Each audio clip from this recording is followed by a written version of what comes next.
بسم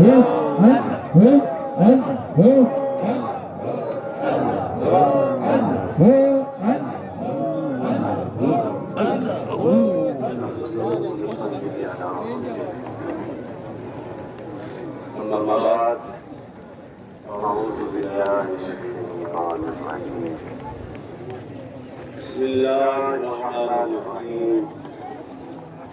إن الله وملائكته يصلون على النبي يا أيها الذين آمنوا السلام عليكم وعلى آلنا وصحبه بلد اسلام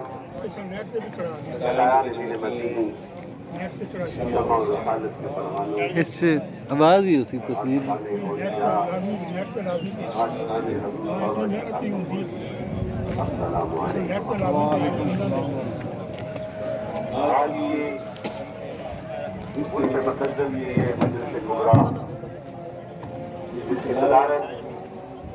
ہم سب کے سروں کے ساتھ الحاج حضرت غوثیہ بادشاہ فاروق دربار عالیہ مولانا وہ شکایت میں بیٹھے ہیں بڑی الفاظ بھی ایسے پڑھتے ہیں اللہ کی شکایت ہم سے بیٹھے ہیں بڑی جگہ بیٹھے ہیں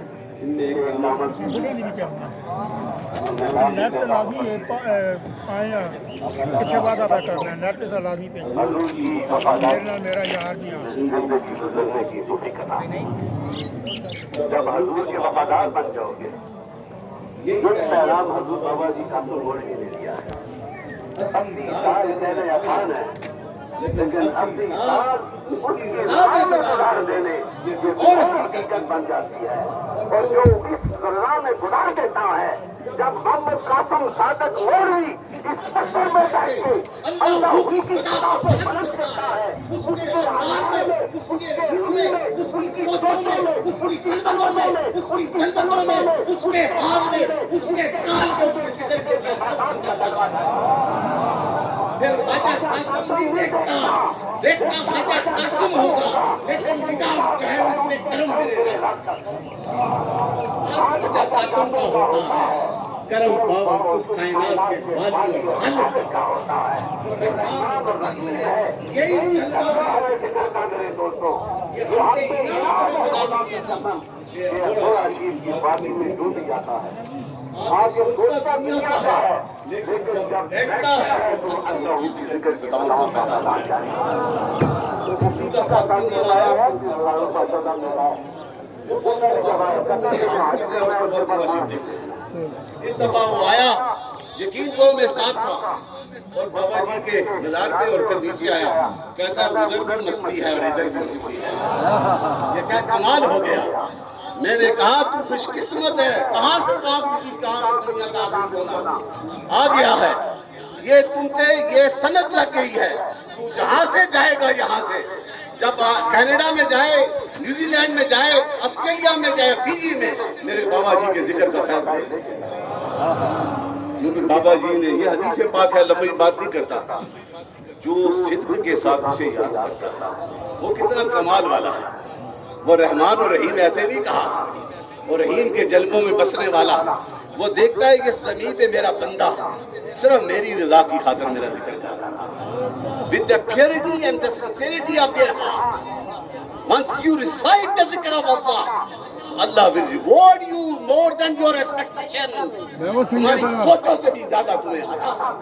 وہاں پہ کمی نہیں ہوتی. ایک بابا جی قاسم نے پوری دنیا کو مشرق سے مغرب تک ایسے ایسے دیوانے پیدا کر دیے ہیں جہاں بھی جاؤ یہ ذکر کے یہ قندیلیں نظر آتی ہیں. اگر ایک خواجہ قاسم کے سینے میں اتنی طاقت آ جاتی ہے تو پھر سوچو جو جس کے شب و روز میرے آقا کی جنتوں میں گزرے ہیں جن کا حال اور کال اٹھنا بیٹھنا نبی رحمت کے قرب کے جنموں میں گزرا ہے اس ابو بکر صدیق کے سینے میں کتنا طاقت کتنا فیضان ہوگا. ایسے نہیں کہا میرے سرکار نے جو کچھ رب نے میرے سینے میں ڈالا ہے میرے ابو بکر کے سینے میں صحابیوں کا عشق ہے نا یہ حضور کے غلاموں کا عشق تھا. انہوں نے نمازوں پہ زور نہیں دیا تھا، جب فرض نہیں ہوئی تھی اٹھتے تھے تو دوڑ کے جا کے در رسول پہ چہرہ رسول کو دے کے عمارت بتاتا تھا۔ یہ حقیقتیں ہیں، اس لیے صحابہ سے ہم پیار کرتے ہیں، اور صحابہ میں اہل بیت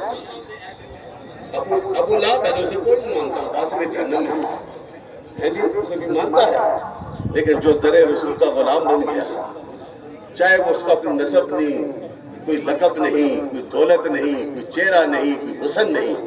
جب بلال گلیوں میں آتا ہے مدینے کی تو ابو بکر کہتے ہیں عمر فاروق سیدی بلال آ رہا ہے۔ یہ وجہ کیا ہے؟ یہ حضور کی محبتوں کا فیض ہے، اور وہی جو 400 درہم کے کپڑے پہنے اب خادم کی بات اتنا قیمتی، اور جو عطر لگاتا تو جس گلی سے گزرا تو کہتے ہیں مسافر، لیکن جب اصل دل کی دولت، دل میں عشق کی دولت بڑھتی ہے نا، حضور کی غلامی، تو پھر چھوڑ دیتا ہے دنیا کی دولت کا۔ تو اس کا چچا کہتا ہے کہ تو نے یا تو محمد کا ساتھ دینا ہے یا ہمارا ساتھ دینا ہے، اگر ادھر جانا ہے تو پھر یہ دولت ساری چھوڑ دو۔ تو اس نے کہا that was the golden words given by him, the guidance for the believer, the secret of Islam۔ کیا کہا؟ انہوں نے کہا یہ دولت لے لو، میں مصطفیٰ کے دامن کو نہیں چھوڑوں گا، یہ دولت لے لو تم۔ انہوں نے کہا ٹھیک ہے، پھر یہ جو لباس پہنے یہ بھی ہمارا ہے، یہ بھی اتار دو۔ یہی تاریخ میں آتا ہے، یہ علمان بیٹھے ہیں، اس نے لباس کو بھی اتار دیا، تم یہ لباس لے لو لیکن میں مصطفیٰ کے در کو نہیں چھوڑوں گا۔ اور جب غزوہ احد میں وہ شہادت کرتا ہے، ہاتھ کٹ جاتے ہیں، شہید ہو جاتا ہے، اور کفن کے لیے کپڑے نہیں ہوتے،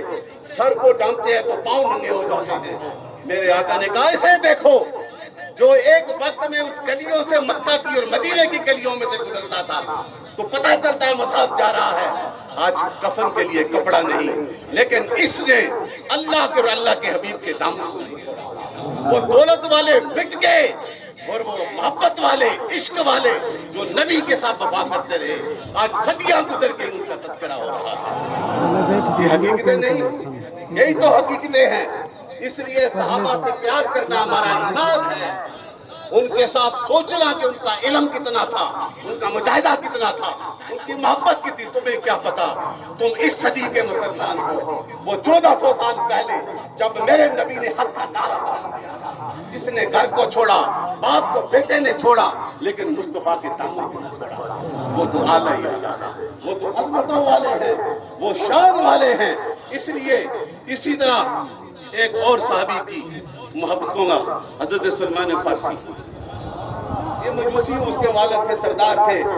آتش پرست تھے، بکتے بکتے منڈیوں میں المختصر مدینے میں آتے ہیں، اس آخری گلی کا دیدار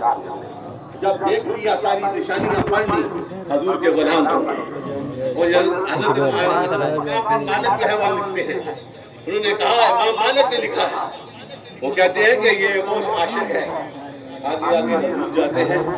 پیچھے پیچھے سفید داڑھی والا سلمان فارسی مدینے کی گلیوں کو صاف کرتا ہے۔ کہتے ہو کہ بدعت کر رہا ہے، آپ بتاؤ نا، حضور نے نہیں دیکھا، حضور جانتے ہیں تفصیلوں سے۔ کہا یہ کیوں کرتے ہو، یہ کیسے ہوتا ہے؟ کہا میں برداشت نہیں کر سکتا، آئے آئے جہاں میرے رسول کے قدم لگے ہوں، کسی مشرک کے جو مانتا نہیں اس کے قدم لگ گئے، میں اس لیے صاف کر کے چلا جاتا ہوں۔ The highest degree of the morality and respect of the Prophet یہ حضور کی محبت کا فیضان ہے۔ آج اس آستانے میں آئے ہو، چاہے چشتی ہے، قادری، نقشبندی، جتنے بھی ہو، آئے ہو نا، ہر آستانے میں جا کے کیا خیرات ہوتی ہے، کیا چاہیے ہوتی ہے، یہ عشق یہاں سردی ہو، کسی کو بستر ملا، کسی کو کھانا ملا نہ ملا، کوئی پرواہ نہیں، لیکن اپنے مرشد کا چہرے کا دیدار یہ حقیقت میں حضور کی محبتوں کا فیضان ہے۔ اور پھر یہی وہ فیضان میرے بابا جی، یہ ذاکرین، امام الذاکرین ایسے نہیں کہا۔ آج پوری دنیا میں سری لنکا میں گیا ہوں اور ایئرپورٹ سے باہر نکلا یا کتنے سنا رہا ہوں، مجھے ایک بندے نے پکڑ لیا، علی مسلم ہے، میں مسلمان ہوں، حضرت تو یہ لباس پہنا ہوا ہے، نقشبندی ہے، میں نقشبندی ہوں، کون ہوں میں؟ بابا جی قاسم مولوی کے خاندان سے ہوں، اور ہو گیا اپنے ہاتھ میں کہ میرا خاندان بھی وہاں سے بابا یہ ذکر والوں کا فائدہ ہے۔ اور آج ہم یہاں پہ موڑاشی میں آئے، میں حضرت صاحب سے التجا کروں گا کیونکہ وقت کم ہے، باتیں میرا کچھ موضوع تھا کہ یہ کچھ آج کل فضائم ہوئی ہے، انہیں پتہ صحابیوں کو پڑھو تو صحیح طرح، صحابہ کی شانیں دیکھو، گھر بار کو لٹا کے جانے دے کے حضور سے وفا کی ہے۔ میرے بڑے بھائی حضرت پیر جان دے بادشاہ بڑا کلندر بندہ، سیدھی سیدھی بات، وہ ہر ایک سب میں سامنے کر دیتے ہیں۔ آج 6 مہینے سے بہت عظیم ہے۔ حضرت صاحب پوچھتے ہیں جس وقت میں کیوں پہلے یہ پوچھا، اللہ تعالیٰ نے صحت دے، پیر صاحب ہیں اور انگریز بادشاہ صاحب گئے ہیں، جی اور پیر فاروق صاحب، سلیم بادشاہ، یہ سارے ہم پہ ایک دادے کی اولاد ہیں۔ خدا ان سب پہ کرم فرمائے، اور حضرت صاحب کی اجازت سے عرس مقدس جو اکتوبر میں ہوگا، 3، 4، 5 اکتوبر، جمعہ ہفتہ اتوار، اکتوبر کا پہلا ہفتہ، ٹھیک ہے، بڑے بابا جی صاحب عرس مقدس ہوگا، اور انشاءاللہ 2026 میں 22، 23 اور 24 مئی کو عرس بڑا خواجگان موڑا، کیونکہ اس کے اگلے ہفتے عید بڑی آ جائے گی، پھر عید کے بعد باقی عرس بھی ہوتے ہیں، تو یہ آپ اپنے ذہنوں میں رکھ لیں۔ آج کل میڈیا ہے، اشتہارات کی ضرورت نہیں ہوتی، اور یہ لوگ میڈیا میں اتنے تیز ہیں، تو انشاءاللہ یہ عرس کا پیغام بھی لے جائے گا۔ اللہ تعالیٰ ہم سب پہ کرم فرمائے۔ آپ سارے نوری ہیں، یہ الہار ہے، یہ نوری ہے، اس لیے میں ایک حکمت کی بات کرنے لگا، بس یہ ختم۔ نوری اس لیے کہا ہے کہ عالم ارواح میں روح بندی تھی نا، تو رب نے کیا کہا تھا قرآن میں؟ علامہ صاحب بیٹھے ہیں، الستُ بربک، کیا میں تمہارا رب نہیں ہوں؟ جواب کیا آیا تھا؟ قالوا بلا، یہ جواب آیا تھا نا۔ اگر شعور نہ ہوتا تو جواب کیسے آتا؟ یہ سوچو نا، میں کہ یہ بات، یہ دلیل ہے اس شعور کی کہ انہیں پتا ہے ہم نوری ہیں،